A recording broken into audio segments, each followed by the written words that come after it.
Greetings, ladies and gentlemen. This is Rock and Roll Spot coming at you with my weekly comic book live stream for April 11th. As with last week, we'll be going over the comics I picked up this week. Let's dive right on in. We'll start with Avengers number 688, part 14 of No Surrender. The issue picks up with Quicksilver running all over the world, attempting to catch a beacon, which is relating to keeping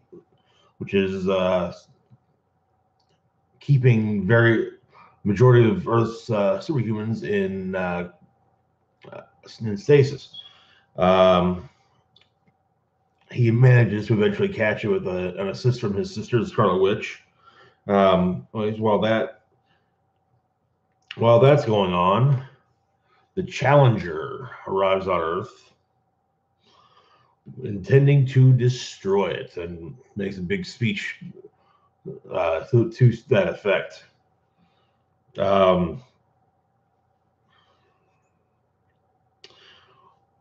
Meanwhile, Voyager now completely open about her identity as the Grandmaster's daughter.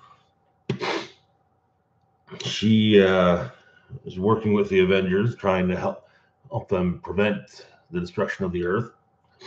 And the Hulk attacks the Challenger because he's a bit mad about being brought back from the dead. And he gives him a few smacks, and then and himself gets knocked into orbit. Meanwhile, like I said, the Avengers found a machine that is probably going to be used. That will be used to destroy the Earth. Roberto da Costa, formerly known as the X-Man Sunspot, now the Avengers Citizen V, volunteers to help reverse the use of it, so that it will not.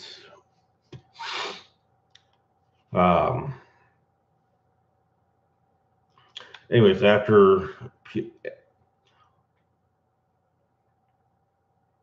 and the Avengers are, of course, trying to stop the Challenger, but with little to no luck.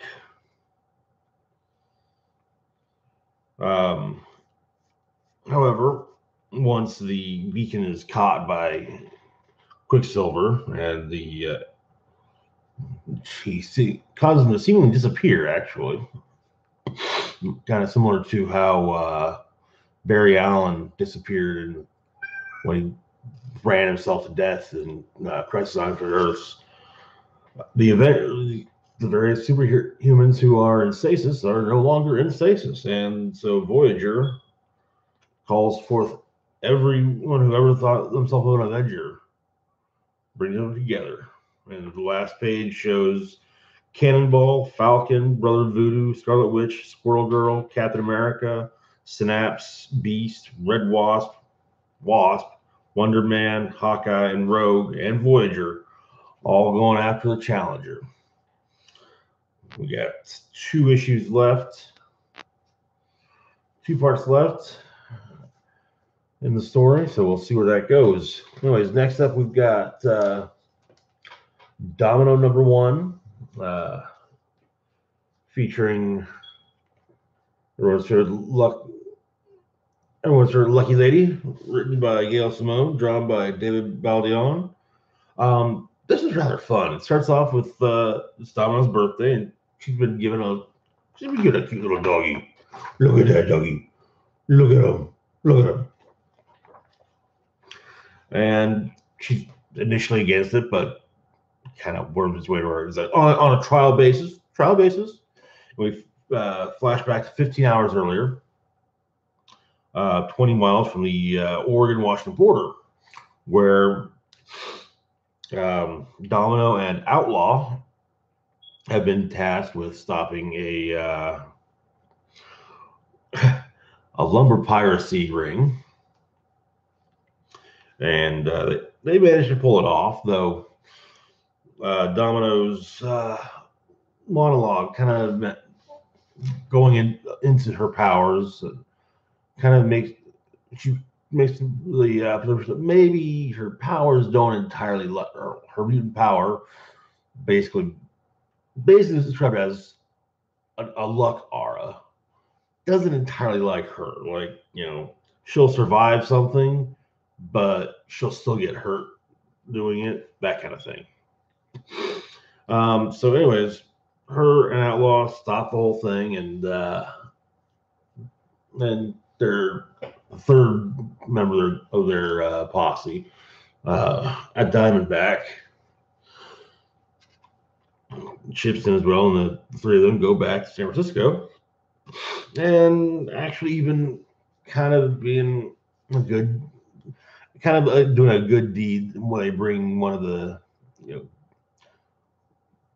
hired guy, there's hired muscle along, you know, kind of like, hey, look, we've all taken good money for a bad gig, you know. But it turns out that, like I said, it is Domino's birthday, and Outlaw and Diamondback have, or mainly Outlaw, has organized a surprise party. In attendance include, amongst others, Storm, Beast, Cable, Colossus, Warpath, Deadpool, Pixie, various others, and Dazzler, who is the Tonight's Entertainment. Though I kind of like Deadpool's comment about how he was put in charge of music, and initially he wanted to do an Air Supply cover band, but all the agency had was the real Air Supply, and so he said, "Screw that noise." But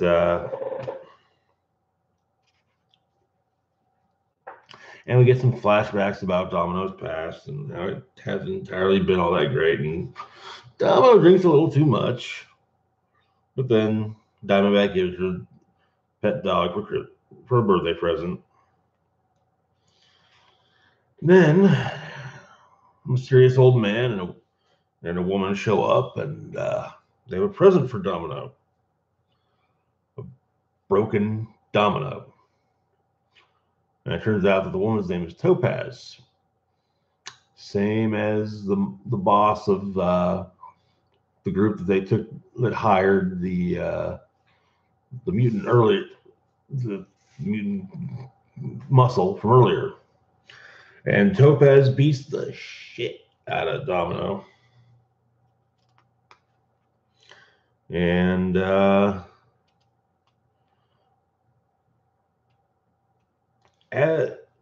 then throws her out a window. And that's where the issue ends. That's it. Gail Simone had definitely a handle on Domino, so I'm really looking forward to future issues in this series. I actually kind of really dig there's a point where Domino's introducing herself, and the whole and a little nod to the song "Cherry Bomb" by I can't remember who sings it, but the old it was a girl rock band from, I want to say, the 70s. Oh, I can't think who it might have been, but yeah, you get the "Hello World, I'm Your Wild Girl." Domino. It's a nice introductory part. I honestly kind of think that's probably my favorite comic of this week. But anyways, moving on, because we got to move on. We got the Despicable Deadpool number 298. So where we left off last month, Deadpool put a $20 million price on his head. And a whole bunch of the various supervillains who take. I don't want to necessarily just call them hitmen, because they're not all hitmen, or even mercenaries, but they're not above doing a bad deed for a good chunk of money. So the issue starts off with, obviously, Juggernaut, and apparently Deadpool's written on the back of his helmet, ask me what my other head looks like. And then Deadpool rams it with a cement mixer, and this was a windshield hitting him with his face on. Excuse me. Need a longer nap, I guess. But it ends up hitting his face on Juggernaut's helmet, which of course messes up the way he talks for a little while. And while Juggernaut, mentions the fact that Deadpool can't even hurt him, which, hey, it's true. One thing, though, that's the fact that Juggernaut's got to breathe. And so Deadpool starts working on covering him in cement. And then enter Taskmaster, which is always fun to see Deadpool and Taskmaster. Everyone writes them. They're so much fun to write together. One of my favorite appearances of the two, I guess, together was a crossover between Deadpool and Thunderbolts back in the early days of the Dark Reign story. Norman Osborn wanted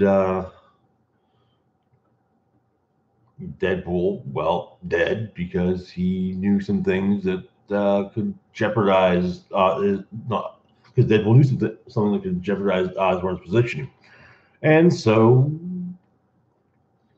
but to get some help with the Thunderbolts coming after him, Deadpool offered Taskmaster some, money for, basically paid him to help him out. It made for an amusing point, especially when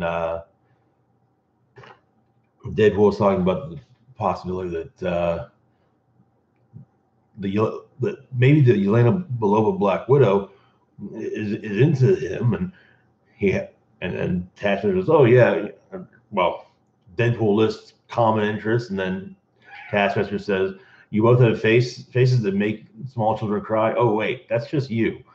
And, Deadpool makes a comment about Taskmaster being able to talk, and then Tasky says, "Oh, you mean this mask that I can take off whenever I want?" Anyway, like I said, they're fun to read together, and it's also usually makes for a decent fight scene, which is stopped only. Throughout the fight, Deadpool insists that D-Man, who is definitely at least on the D list, if not further down, the D stood for destitute, and makes some comments about being into hobos. And just as Taskmaster is about to behead Deadpool, a hobo in a wheelchair comes by. And so Taskmaster actually, maybe he's not a total bad guy, but he says, "Hey, look, you know what? You go by. I can finish this after you go by." And then Deadpool kind of gets up and says, "Hey, I've known him for a while. His word is his bond." And then Deadpool lifts up the guy's wheelchair. Me, on the other hand, I didn't promise you anything. He throws the guy, wheelchair and all, on Taskmaster. And he just proves he's even more of a jerk. And so the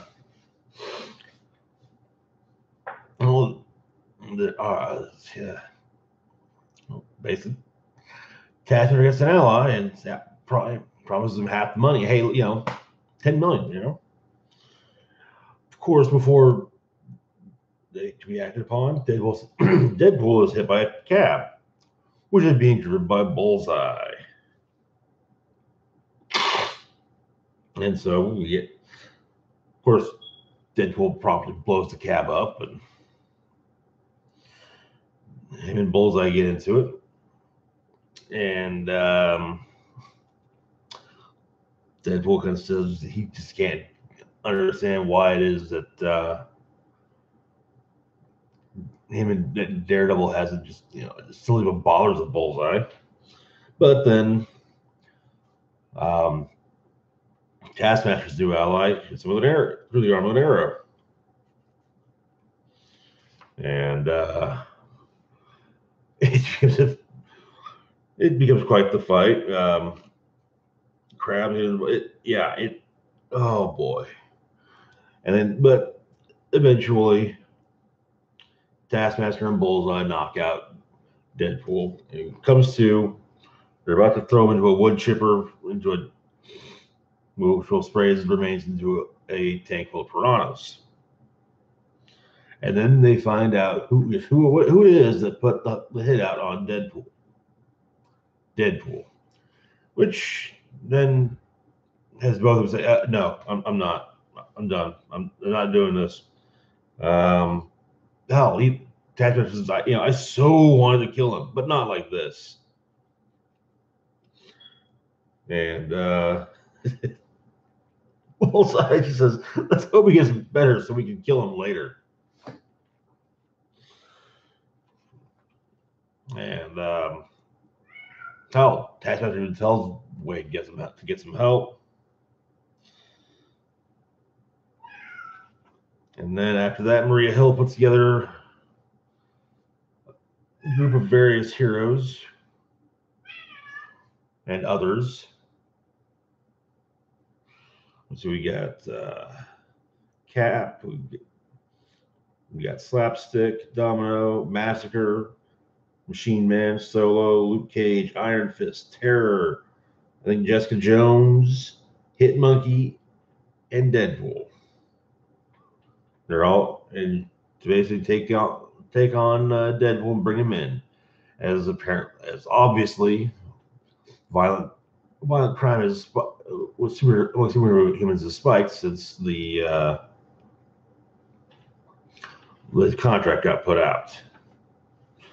Next issue, we'll also see Hawkeye joining the fight. That'll be fun. This is all building towards Despicable Deadpool number 300, which should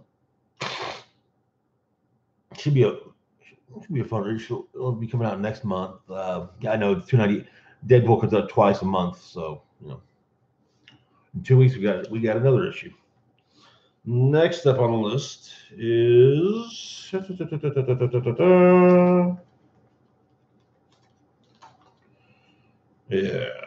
Old Man Logan number 38, which is part of the Moving Target story. So what's been happening in Moving Targets so far? There is a thumb drive, an encrypted thumb drive that Wilson Fisk, Kingpin of Crime and newly elected mayor of New York, is trying to keep secret. Well, it's been stolen. And the person who stole it got a hold of Wolverine, Old Man Logan, and said, hey, look, this is whatever this is a big deal. Fisk wanted to keep it quiet, so but it's encrypted. I can't get onto it. And there have been people after ever since I tried to look at it.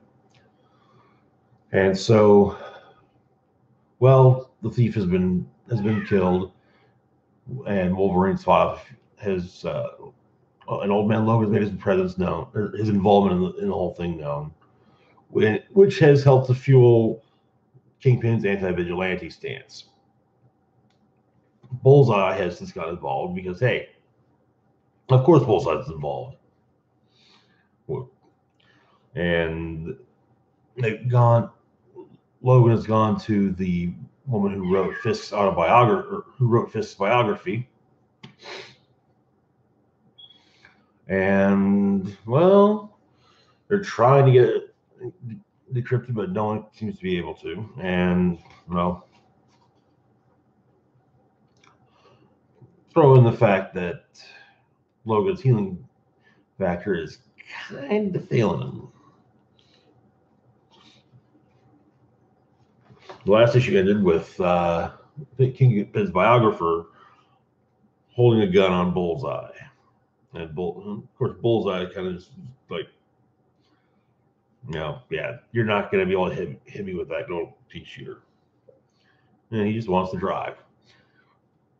However, he has been told by Fisk not to kill the woman, so he doesn't kill her, but he does take the drive, leave her injured.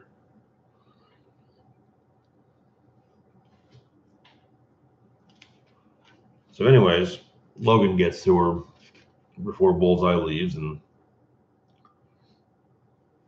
after Bullseye leaves, the two duke it out with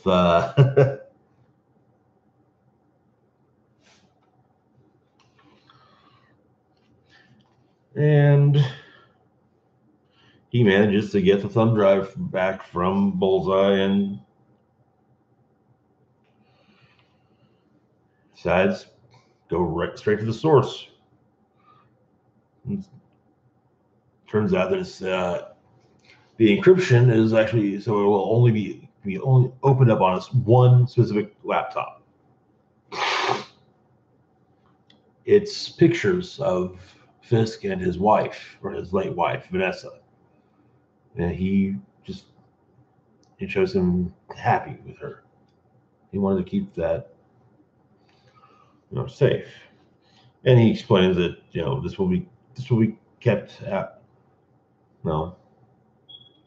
it's going to shove about it, and that obviously Logan's price is the safety of Fisk's biographer.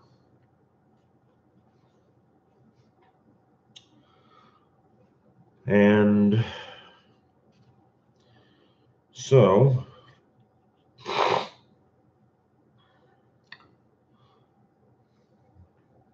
Logan realizes that, yeah, Fisk is right. That is his price.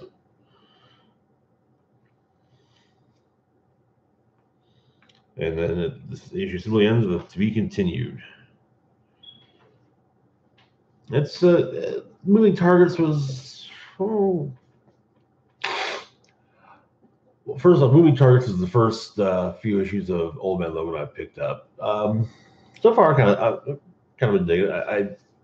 It's not as good as the Old Man Logan story by Miller and Niven, but still, it's interesting seeing Old Man Logan in the present as opposed to the Wastelands.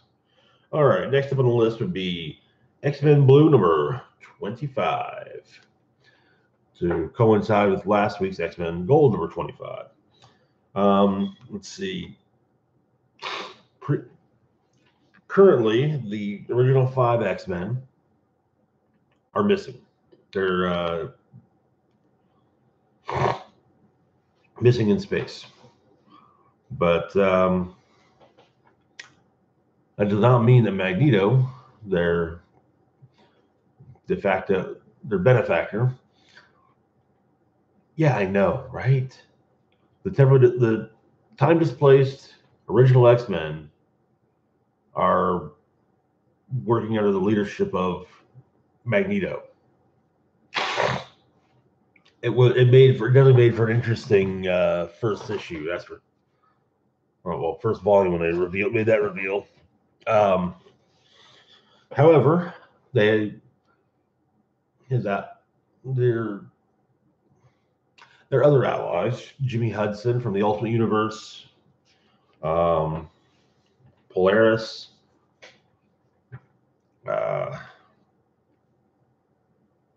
what is that group?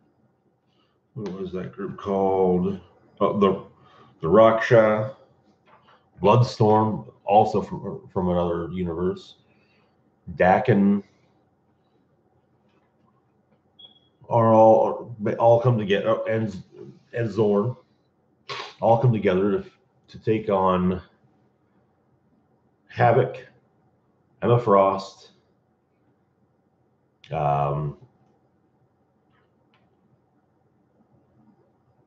Bastion, and Miss Sinister. Yeah, I know Bastion, the who was basically the spawn of Master Mold and the Sentinel spawn of Master Mold and Nimrod, working with 3 mutants.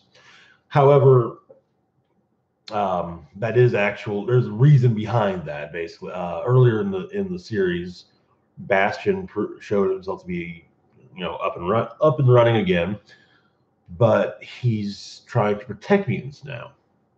The reason being that there are too few mutants for his programming to be useful, and so he would rather see mutants protected and see them flourish, so that then there can be a large number for him and the Sentinels to hunt down and eliminate. Anyway, it turns out that the 4 of them are working on a device called Mothervine, which activates secondary mutations in mutants and can potentially activate mutations in regular humans. In the previous issue, Magneto fought Sebastian Shaw, who had been affected by Mothervine, but it overtaxed him. So Magneto ended up defeating Shaw and speaking with Shaw's 4 allies, who, and of course, in the end, even though they promised, they said, that hey, with Mothervine doing its thing, mutants will be the dominant species on the planet, just like you've been wanting all this time. But he basically says, this isn't how I wanted it. That's right. It's not. It wasn't a satellite. It was deployed via Sentinel. So Magneto fights Miss Sinister, Havoc, Emma Frost, and Bastion.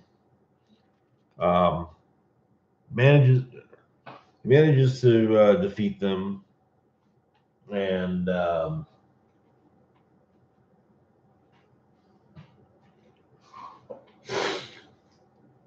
but even with the fact that Emma Frost basically manages to give Havoc a psychic boost, so he is powerful to get through Magneto's shields and armor. It pretty takes everything out of Havoc, but excuse me. But Magneto, of course, has a backup plan and takes some mutant growth hormone to become just a little bit more powerful. Then he returns to Madripoor, his base of operations, where Polaris is overseeing the addition for the rest of his allies into a backup X-Men team, and dealing with the fact that Miss Sinister dropped off the Malice choker from another universe, and she took down she injured the Raksha pretty bad. Though Zorn was able to stabilize them. Also joining the party is Briar Rowley, a former ally, a former member of the Hellfire Club, Magneto, and still ally. So, of course, the Mother Vine bombs that have gone off are causing chaos through the world over. And, well, they've still got. So, we get a new version, like I said, Magneto's backup X-Men. Polaris, remember the Raksha, whose name I cannot remember. Dakin, Jimmy Hudson. Hey, a team with 2 Wolverines. Bloodstorm. For them, those unaware, Bloodstorm is a version of Storm, is a vampiric version of Storm from another universe, alternate universe. Her vampirism has kind of been toned down. Part of the curse has been listed. She actually can be, out and about in the daylight, and of course Zorn. And once that, basically, kind of, we are his little, to me, my X-Men bit. We have a little vignette in deep space. Apparently, Jean's dead. The other four X-Men in the Blackbird are in mourning and trying to get home, along with their new ally, Venom. Yes, that Venom. And they're stuck, but Danger puts them in a holo program from back in the day, basically kind of showing them, allowing them to see Jean as well, and then they realize, oh, it's a simulation.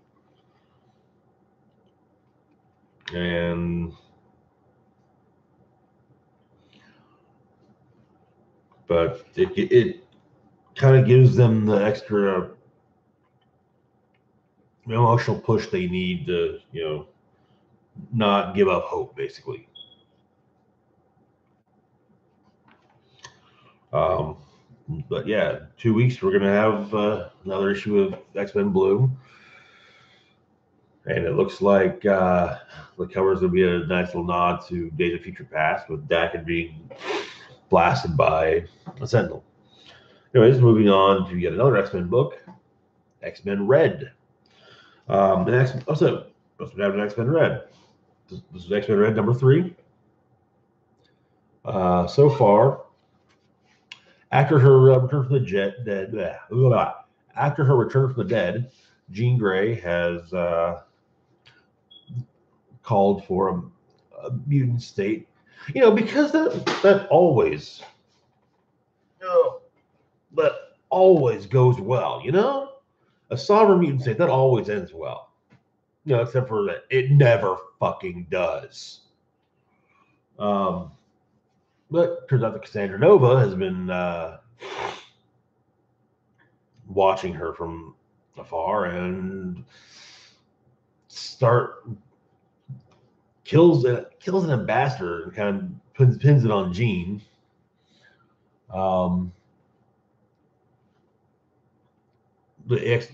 Jean's team of X-Men includes all new Wolverine, Honey Badger, Namor, and Nightcrawler. Go to or basically take refuge in Wakanda, and they end up saving a woman who can reprogram anything, including people, if need be. In India, who's been turned in for being a mutant. Of course, when that happened, or when they showed up, a Sentinel got unleashed, and so they're fighting the Sentinel. That's where things pick up. Well, first we get Central Park, where in the middle of the night, Cassandra Nova has shown up, and she ends up killing one of the students because, as she said, no one should have been able to detect her. She kills the student and says, "Imagine what you could have become." And then gives goes to a mutant with a strange concoction in hand and says, "Go protect Wakanda." Meanwhile, like I said, in India, at the headquarters of the Mutant Defense Force, the X-Men are fighting the Sentinel. It could be going better. All new Wolverine gets teleported up to the top of the Sentinel's head by Nightcrawler so she can attack it. Trinary, the mutant they were rescuing, gets rescued by Honey Badger and zapped by the Sentinel. And then Trinary takes control of the Sentinel. Just tells it, to sit. So he's going to stop what it's doing and sit down. It's actually kind of a cool visual. Here.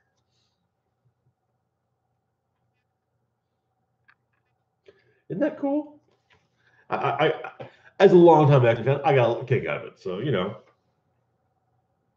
but of course, as most people don't know who Honey Badger is, they're not aware of the fact that getting zapped by a Sentinel isn't fatal, despite the fact that their intestines are still hanging out.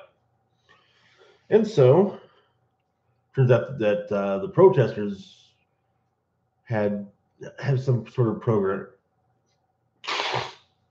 reprogramming going on as well. It's similar to what was affecting to what was controlling the Sentinel, but it can't. And while yes, Trinary can undo it, it would take her a lot. It would be a lot more work than just what you do with Sentinel.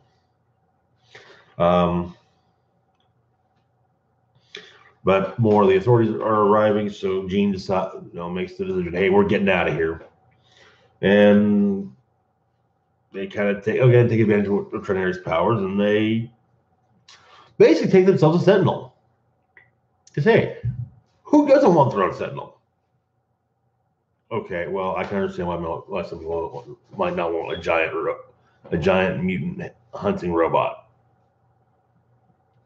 Hey, if you can repurpose it though to not hunt and eliminate mutants, why not? Right? I mean, you can ride on a giant robot. Meanwhile, it turns out that there is an algorithm going along that is working with this bit of programming, and kind of the algorithm is showing stories of mutant violence and actions, half-truths taken out of context or outright lies. It's spiked over the last month. Algorithms targeting people with known biases and concerns, stoking this into fear, turning this fear into anger, and a little hit of dopamine every time someone likes a post filled with intolerance. It's all coordinated. I believe the human race is being programmed to hate mutants. Cut to Louisiana, where a young winged mutant is confronts a group of anti-mutant protesters, and she is then joined by, of course, Gambit, because it's Louisiana. Gambit helps fight out, basically charges up all of their torches. The torches they're carrying around, let's be honest, if you're going to carry around torches nowadays in, the first world, it's probably going to be tiki torches from someplace that sells lots of various things. So it charges up all their torches. The torches blow up and they disperse because torches we carry just blew up our hands. So let's get out of here. But one person pulls up in a truck, gets out, pulls a gun on Gambit and the young mutant. Gambit charges up a playing card. Don't make me hurt you. And then guy fires. Gambit throws his card. Card hits the guy, and then the bullet hit the young winged mutant though, and it it's seen she's at least gut shot. And hopefully, the panel kind of does imply her being dead. But like I said, she's at least gut shot and through. So that's yeah. Anyways, on the rest of the team's way back to Wakanda. They're flying along, and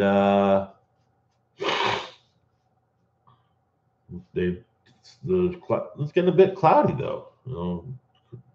Looks like maybe flying to a giant lightning storm, and they realize it's not just a storm; it is Storm, who says simply protect Wakanda,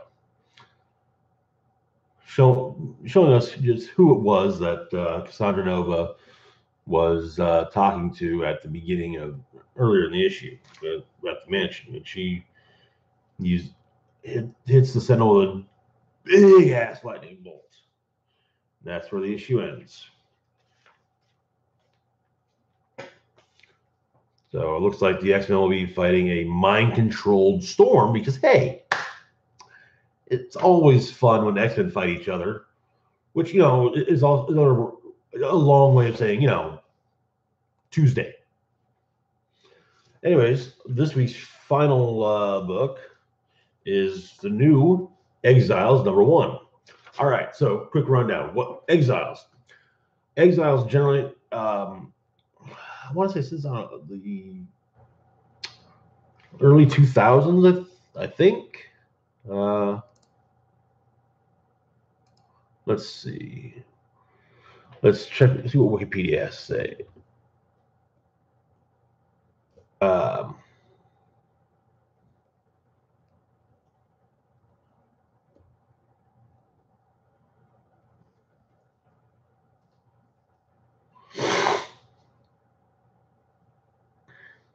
Alrighty. Okay. 2001 is when when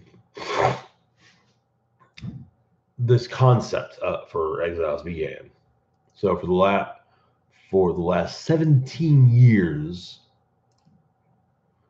Exiles in terms of Marvel Comics has come to mean a dimensionally diverse group of superhumans brought together to save realities, usually involving Blink from the Age of Apocalypse. So, anyways, now keep in mind that when we last saw Blink, she was actually working with the New Mutants portion of the X-Men, and on the Earth 616, the core Earth for Marvel Comics. Anyway, the issue opens on the moon. Nick Fury,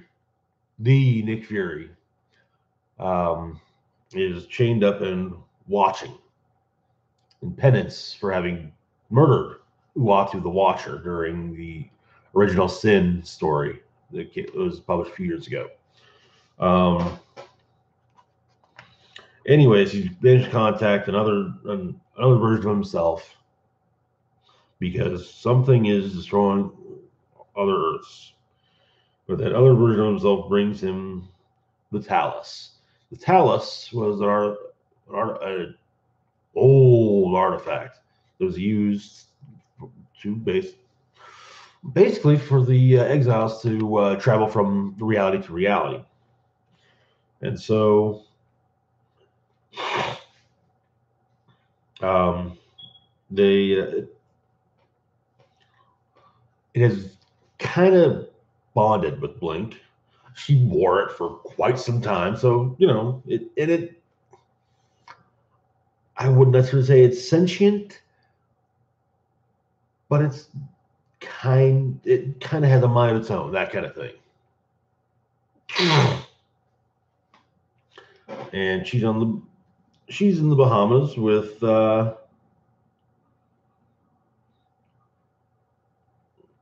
her aunt, well, the aunt of her, the 616 version of Blink, who is long dead. Quick version of that. The Family's Covenant story introduced us to a handful of new mutants, including Blink. Blink would sacrifice herself to save a portion of the mutants who were fighting the Phalanx. And then in Age of Apocalypse, we saw Blink again, only this time she was Sabretooth's ward of sorts and a member of the X-Men, and was kind of one of the breakout stars of the Age of Apocalypse, and kind of those, hey, you can't just let the Age of Apocalypse completely die. What about, Blink? She's so cool. 4 months, and a lot of readers came to love her, myself included. Part of it was he did have an interesting look. So, anyways, she goes to the moon and talks with Nick Fury, who tells her what's going on and gives her the Talus, and of course she to another dimension where she is promptly, it's a wasteland. Blasted out buildings, smashed up Sentinel head, and she's quickly zapped. And I mean, seriously, it's like someone said, probably some Mad Max looking shit. So she's attacked by them and knocked out, and they appear to be a bit racist towards mutants, which kind of makes me think that maybe this is a reality where mutants took over and the takeover was not pretty. I would say one way to put it would be Magneto and the Brotherhood took over the world, and things didn't go well for non-mutants. Anyway, so she wakes up and is confronted by an older Kamala Khan. And Kamala basically threatens to shoot Blink if she calls her Miss Marvel again. But she kind of does a lie detector bit and manages to figure out that if anything, Blink believes what she's saying. So, there is that. Well, of course, it could just mean that she's crazy. But the Time Eater basically starts to show up and, well, destroy that Earth. And so Blink and this older Kamala Khan go to someplace else. This time it kind of looks like in the Fifth Element. But it turns out they are in the 31st, or 41st, I think it's 40th, 41st century. Basically back when Kang, Kang the Conqueror, time-traveling Avengers villain, is a teenager and but shortly after having been given the armor, the Iron Lad armor, which the teenage Kang wore in Young Avengers. And so he's explaining what's going on, that he's getting revenge on these bullies who smacked him around and, hospitalized him even. And it was after he was hospitalized that his older self came to him and said, "Hey, look, here's this armor," and kind of hinted he was supposed to go back and be a hero, which another version of Kang did, as seen in the Young Avengers comic or series 13 or 14 years ago. It was a while ago. Man, has it really been that long? Huh? Oh well. Anyway, so The three of them were attacked by Kang, and then the time eater shows up, and we actually get to see it this time, and that's what the time eater looks like. Yes, it is Galactus's head. It's basically a zombified Galactus head. That's kind of messed up.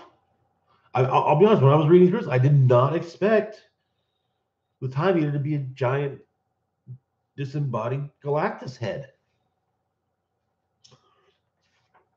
Next issue, which will be coming out in 2 weeks, we'll apparently see Valkyrie. A version of Valkyrie looking very much like the one we saw in Thor Ragnarok, and I guess ex-baby Wolverine joining the fight. Should make for an interesting story, to say the least. Anyways, as I said earlier, definitely book of the week for of the 7 that I picked up was Domino. Avengers, I think I'm really just at this point, I'm really just wanting to see just how No Surrender comes to a close. Despicable Deadpool, the build-up to issue 3 is living up to the name Despicable. I'm liking Deadpool kind of written in a more deprecating manner. Old Man Logan, we'll see where this is going. I've enjoyed seeing Old Man Logan in the present with X-Men Gold. He actually left that lineup that X-Men lineup in the beginning of, or in the story before Cruel and Unusual Brotherhood, and as well as Astonishing X-Men. X-Men Blue. Between the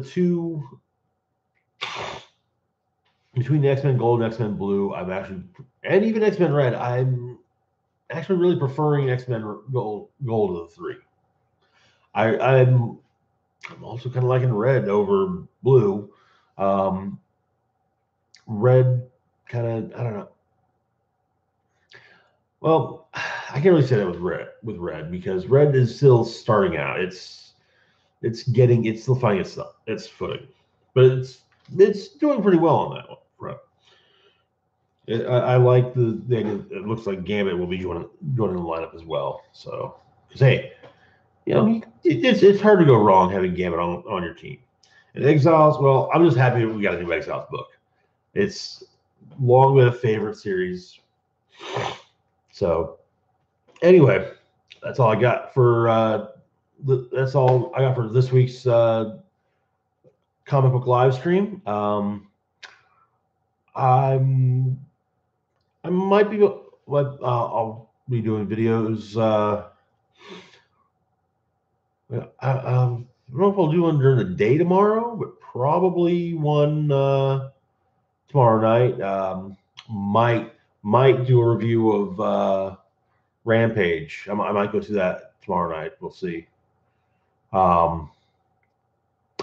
Anyway, as always, feel free to like the video, share it, subscribe to the channel, hit that notification bell so you can find out when I've posted a new video.